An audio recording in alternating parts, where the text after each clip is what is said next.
Hello, everyone, and welcome to the Sapient Academia.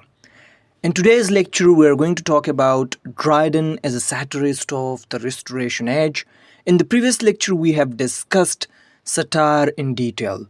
We have gone through the definition, the history and evolution that is from ancient Egypt to the Restoration Age. So today we are going to discuss one of the greatest satirists of the English literature, and that is John Dryden.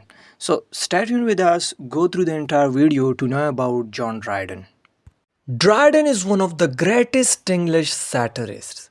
He is the first practitioner of classical satire, which after him was to remain in vogue for about 150 years. So Dryden elevated this particular kind of writing and it remained in vogue for about 150 years. So satire was enjoying its glory even after the Restoration Age, and many writers were inclined to this particular kind of writing. If you look at John Dryden, so he translated some of the satires of the Roman writers. So, at the very early age of his literary career, he was inclined to this sort of writing, and he has translated the works of the Roman writers, and one of the writers is Perseus. So, when Dryden was studying at Westminster, means at a very early age of his life, he has translated the works of the Roman writers.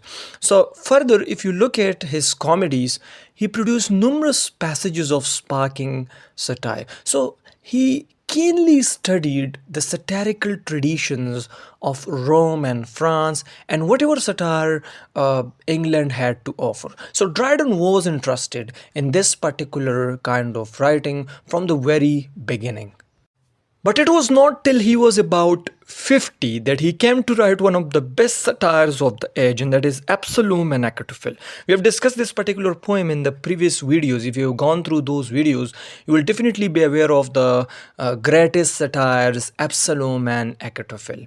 So it is the first of the four major satiric works on which his reputation as a poet is based. And with the practice of this particular Absalom and Achitophel, he gave a new form and direction to English satire and raised it to the level of French and Roman satire. So, Dryden made satire not only a redoubtable weapon to chastise personal and public enemies, but also an important, if not a very exalted genre of the literature, so an important, which was later to attract such great writers such as Alexander Pope, Jonathan Swift, Addison, and even Dr. Johnson.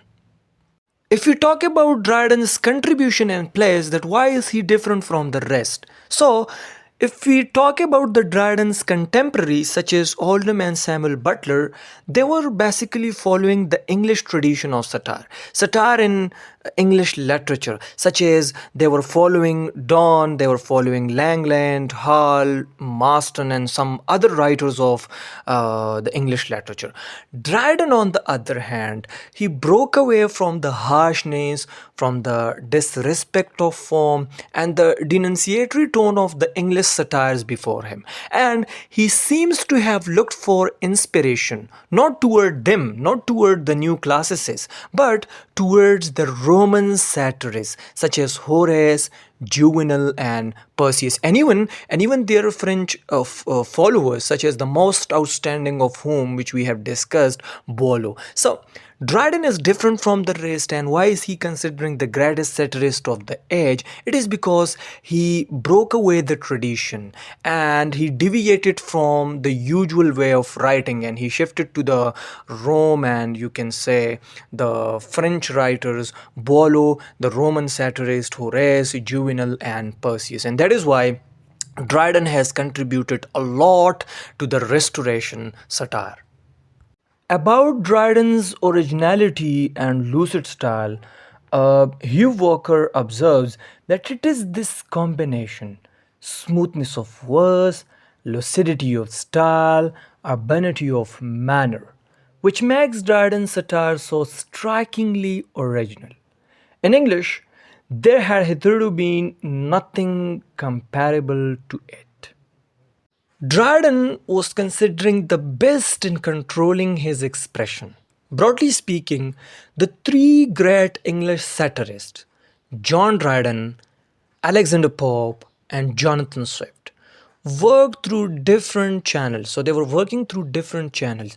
Dryden is a master of scorn or contempt. You must remember it. Dryden, a master of scorn or contempt, Pope of rage, and Swift of disgust. Of course, all of them artistically control their respective presiding feeling. Else they would not have been great satirists. They're the great satirists because they were controlling their respective presiding feelings. So Dryden's satire is remarkable as an artistic expression of controlled contempt.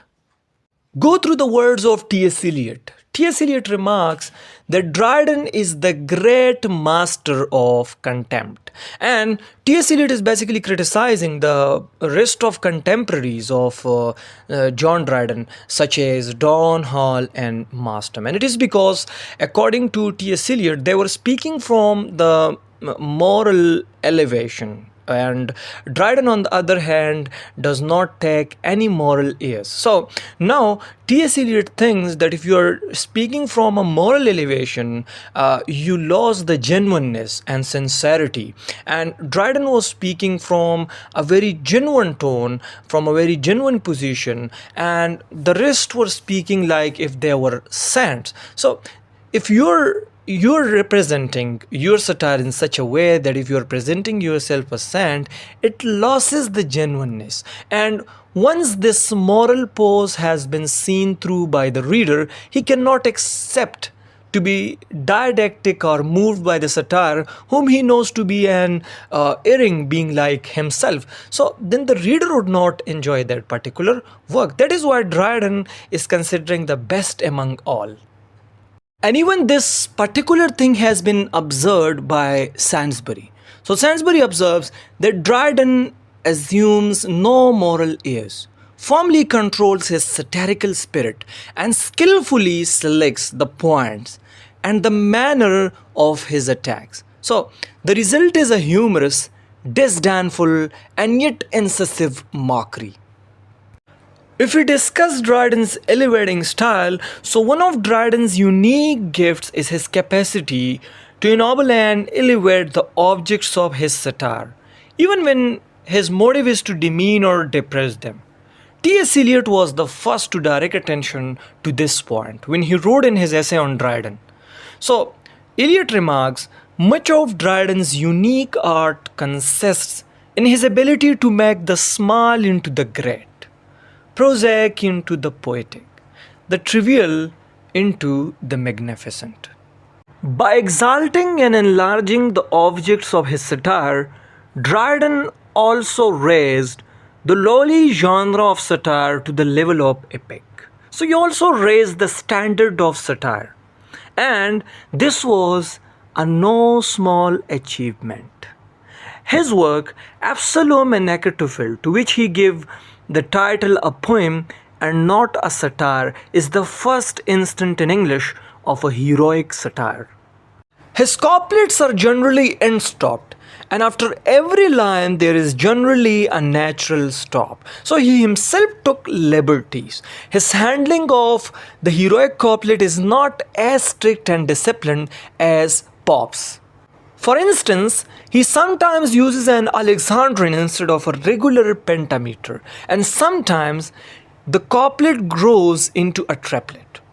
Pope was strict to avoid such license, and he even took Dryden to task for it. Nevertheless, Dryden's heroic couplets are more energetic, racy, and spontaneous looking than Pope's. If you talk about Dryden's major satires, so the first one is in fact Absalom and Achitophel. This is Dryden's first and by far his best satire, and it was perhaps written at the suggestion of Charles II and was out just a week before the trial of Salisbury for sedition. About this particular work, Sir Edmund remarks, really consists of satirical portraits, cut and polish, like jewels and flashing malignant light from all their facets. So, indeed, we can say Dryden is a great master of satiric portrait, which was quite fashionable at that time. And another one is the second part of Absalom and Achitophel, and this part was authored by Nahum Tate. So you must remember it that the second part of the Absalom and Achitophel that has been authored by Nahum Tate. Another work is The Middle, that is also an important satire of John Dryden, and it is also subtitled as A Satire Against Sedition. And another important, the fourth one, Flecknoe, is the only satire in which Dryden lashes a personal enemy. Even though his target, Shadwell, was a vigorous upholder of the Whig cause. So it is a mock epic in which he ridicules the playwright Thomas Shadwell. Go through these lines. Shadwell alone of all my sons is he, who stands confirmed in full stupidity. That's all for today. In the upcoming lectures, we'll be talking about the rest of the important stuffs in the Restoration Age. Stay tuned with us. See you, like, subscribe. Take care.